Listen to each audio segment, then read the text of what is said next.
I'm here with Talisa Daltrey. She is the CEO and founder of Flytechnista. I am so happy to have you here and meet you because you're one of the people I really did want to meet at this conference. Well, thank you so much for reaching out to me, and it's a pleasure to meet you. Yeah, no, absolutely. And if you can't see, you've got some really fly hair going on. Oh, it's fly away right now. It's not even fly, it's just like flying everywhere. No, I love it. I love you. it. Now tell me about Flytechnista because I'm really intrigued. You are empowering young women and you're connecting them and you're mentoring them. Yes. And yeah, tell me all about it. All right. So Flytechnista is a Flytechnista is a female who is a confident creator or innovator of technology. So tell me, I'm a young girl or whatever. I'm not so young anymore, but I imagine I am, and I want to get into tech. Do I go to your site? Yes, like, how totally. Do I sign up? So Flytechnista empowers women and girls from K all the way through to entrepreneurship with these organizations, initiatives, government programs, scholarships, and VCs and companies that want to employ you, educate you, engage you, and equip you to be in the tech community. Wow. So this is definitely a passion project for you, but it's also a very viable project, and it's going to obviously bring a lot of, connections. Yeah, the biggest thing for Flytechnista is women, in order to sign up for the platform, if you are established in your career or you're in already, you have to be willing to be a mentor. So many women seek mentorship, but it's also an exchange thing, and you don't need to have 20 years in an industry to be a mentor, because I get mentorship from some of the young girls under me. So, or even my peer, ideas come from everywhere, and you have to be open to that. Absolutely, I'm a big believer in that. I interview some people that believe in the idea of moonshots. And paying it forward, like totally for me. So many men, so even though Flytechnista is a platform for women and girls, there are co-ed organizations and institutions on there that are dedicated to diversity and employing and engaging women and girls in tech. Wow, inspirational stuff, seriously. I love it. I love meeting people like yourself. Jessica, tell me, what is CrowdMed? So we're a startup company that solves medical cases, difficult medical cases, online using the wisdom of crowds.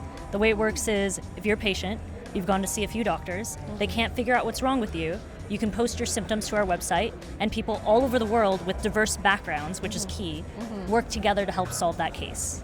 Oh, fantastic. This woman is literally the one to watch in tech. You've been in so many hot lists. Tell me, what's that been like? Okay, well, actually, there was a big change when the Inc. 10 Women to Watch in Tech list came out.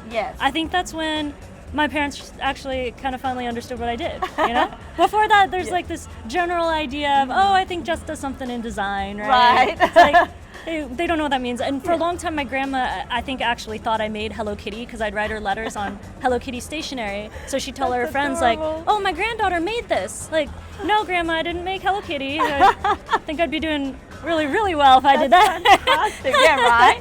But yeah, so after that came out, then I think my family was more like, oh, so you're in med tech now, Legit. It's like the press helped explain what it is I do exactly. I love that. Do you have thought leaders on your platform, or how do you, or you just more, it's just the general crowd? We do have a reward system, which is really interesting. And we give points to the people who are best at solving cases. So there's a leaderboard. I like that. And all the med students would love that. And they do get a bit competitive. Anyone can sign up to be a medical detective. Okay, medical detective. That's what we call it. Our case solvers are medical detectives. I love that. I want to be a medical detective. We're holding our product right now. Holding it. We make 3D printed custom gear that you capture using a mobile device. Oh, wow. So we take 2D images and we transfer them into 3D images with a customization engine that takes about 5 seconds. And alakazam! Poof! Okay, we manufacture 3D printed, and our first product is an insole, which you're going to show. So this is an inner sole that is built through 3D imaging, and you guys replicate basically the foot and two whose photos. Foot is this? Whose foot is That's this? actually my foot. Okay, there you go. I haven't worn them yet. That's fine. But it's one photo of the top of your foot, one photo of your medial arch that you do using our app, and 2 weeks later you get a pair of insoles. And we use what's called computer vision, which basically takes 200 plus points on your feet to be able to make an accurate 3D model that we can print. This is fantastic. So just inner soles or other products? great question. Yeah. So the larger vision of the company is to disrupt mainstay markets with custom products. Yes. So today, everything that we wear is made for somebody else. Right. Like I'm wearing my favorite Converse right now, which is basically flat. They do not fit my feet, and I'm wearing the same Converse as everyone else. Right. Yeah, and in a world where we want our TV our way, when we want it, how we want it, absolutely. It's funny that manufacturing hasn't caught up. So this is one of the first examples of what's called mass customization, which is taking manufacturing and kind of disrupting this space, which can really only be done by a method like 3D printing, which allows us to do that. So insoles first, and then other parts of the body. And other cool things that you may want to.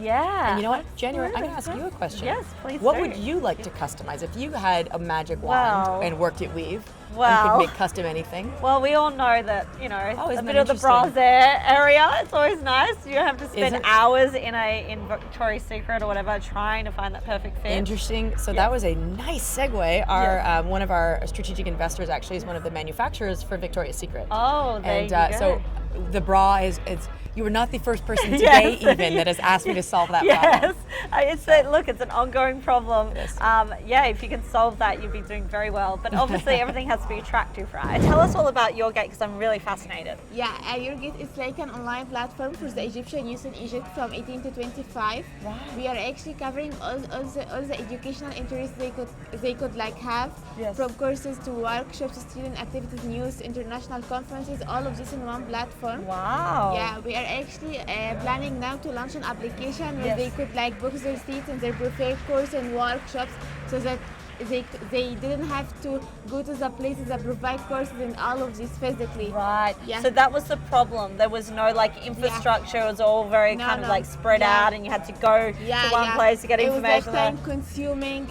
It was really a problem. And so the government hadn't built something for students like this? No, they didn't. No, because like if you want to know about a course or a workshop and all of this, you will never find an updated information. You should like go to the place that provides these courses to know all of this information. Wow. Yeah. Wow. And we are also like, for the credibility, we're also giving the people there is a chance that if you get this course before, you could like rate this place and write your feedback so that people could know what this place is about. Very cool. Yeah. So there's been an interactivity and rating and feedbacks and all of this. Oh, very smart. So what's your background? How did you get into this? Actually, I have like graduated from the Al faculty in Egypt. It's like I have literally studied like English language and all of this, and then after graduation I started to follow my passion for business. Yes. Started to following and attending all of these conferences, student activities and all of this.